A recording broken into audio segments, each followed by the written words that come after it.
You start small and you laugh at the jokes that don't feel funny. You nod along to opinions that you don't necessarily agree with, and you stay silent when something actually matters to you. But you're afraid of speaking up because it might make you seem like you're too much. And so you soften your voice, you hold your tongue, you lower your gaze, and you call it being agreeable. You call it being easy to love, in essence. But what you're really doing in a quiet and slow way, almost without noticing, is you're erasing yourself bit by bit, piece by piece. You're cutting away the parts of who you are, not because you want to, but because somewhere deep down you believe that if you're small enough, if you're quiet enough, if you're easy enough, maybe then someone will love you. But consider this. Shrinking yourself doesn't really lead to love.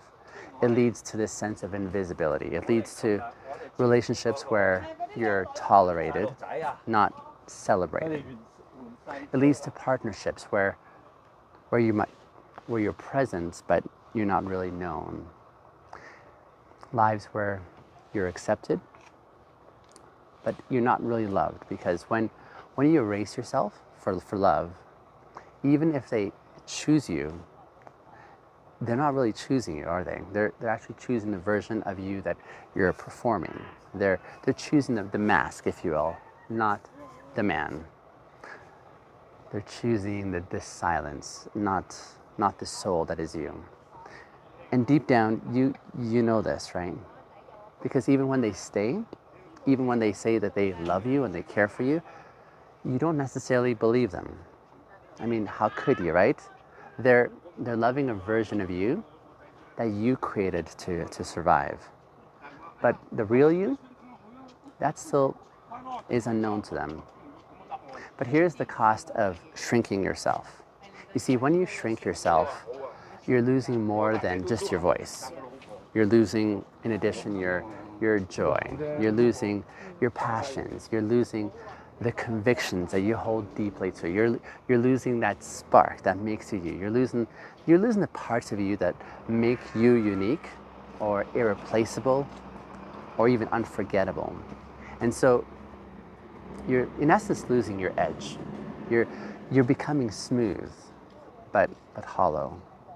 You might be pleasant, but empty, right?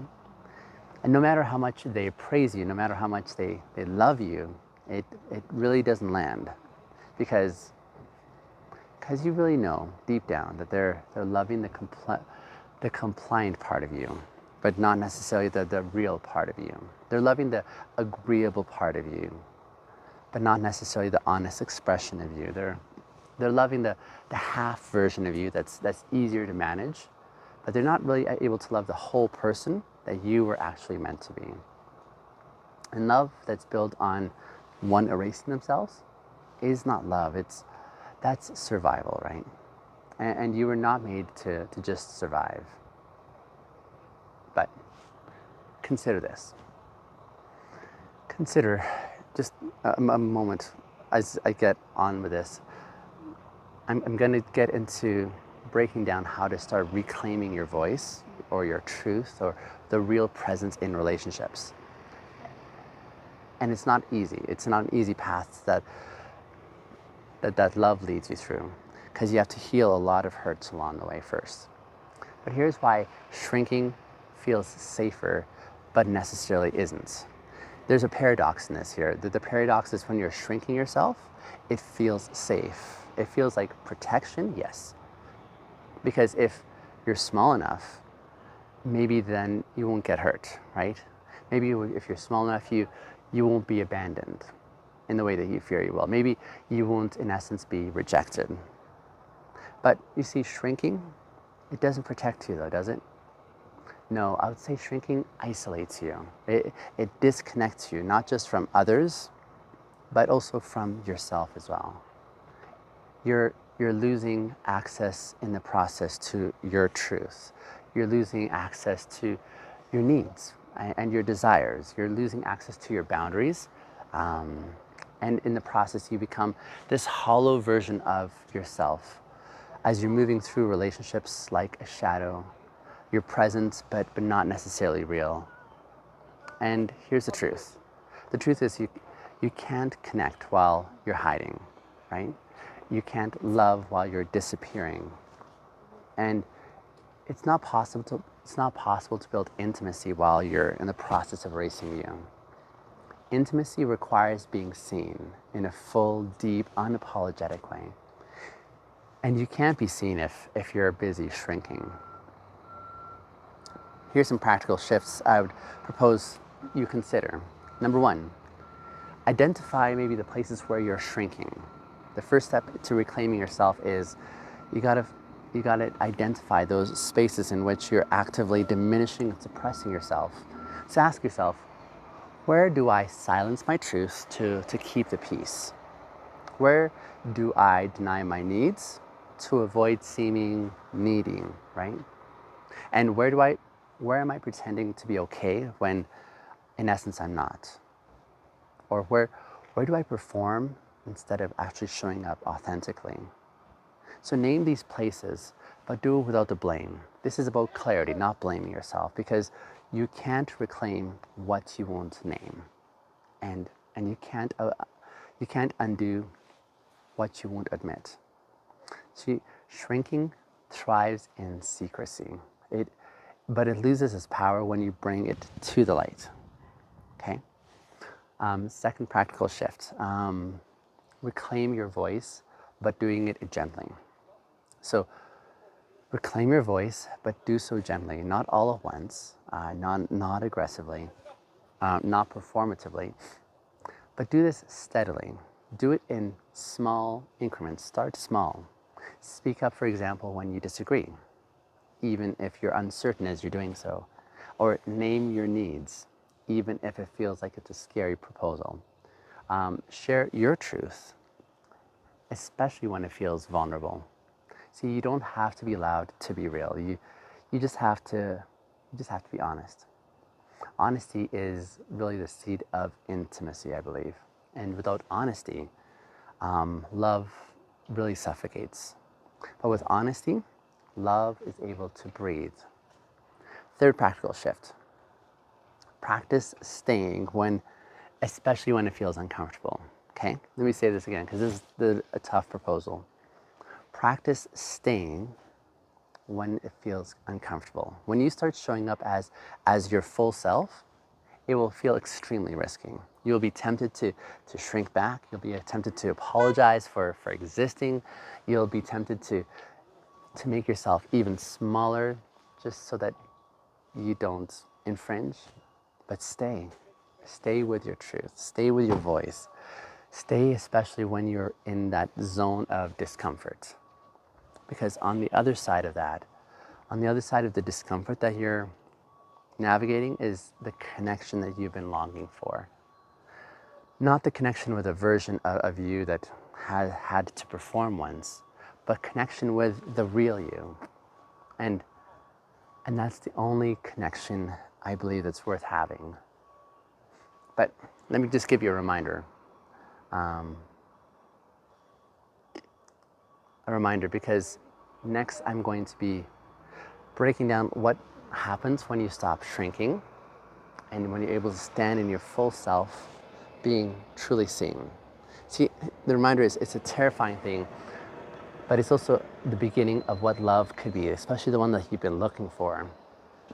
Because here's what happens when you stop shrinking. When you stop shrinking, there's so much that changes in your experience.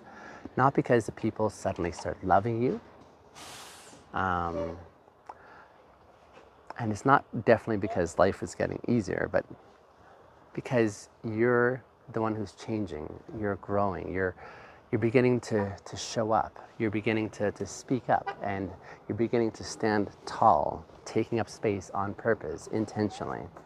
You're not doing this aggressively, you're not doing this arrogantly, and you're not being unapologetic about this. You're in essence choosing to stop living for approval externally while you're starting to live with internal alignment of your own values. You stop editing yourself to be chosen, and you start choosing yourself first. And the magic is this. When you're able to stand in your fullness, like your real, honest, complicated, messy self, it's then that you create the possibility for real love.